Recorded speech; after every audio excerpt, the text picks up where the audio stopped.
I got in the Army when I was 19.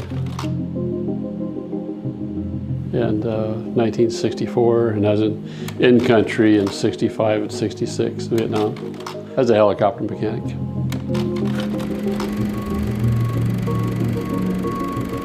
One of my best friends, I saw him decapitated by a helicopter blade. And that was the one that got me. I think I was 22 when I got out. And, you know, I knew something was not right emotionally. I couldn't put my finger on it. PTSD is basically a collection of symptoms that happen to people after a traumatic event, such as sexual abuse, rape, war, accidents, that kind of thing. And it can be really debilitating for people. There's a significant incidence of suicide, and there's a lot of suffering and disability that comes from living with that. Someone described PTSD as like having a big broken heart. And I think that's a pretty good description. You bury those emotions that make you human. The remarkable thing that we've learned about memory is that when you remember something, you have to reconsolidate the memory. You're basically recreating the memory.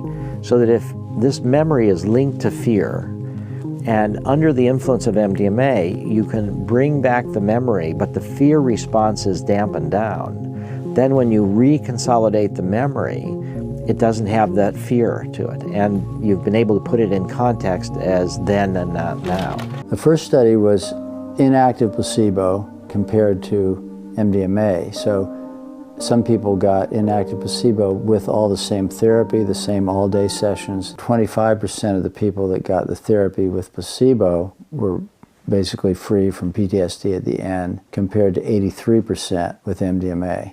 So 83% no longer met criteria for PTSD. The first time I did it was like, there's just this blanket of warmth and glowing. I just like felt alive again, in touch with my feelings and stuff. And it was extraordinary. I mean, it just like,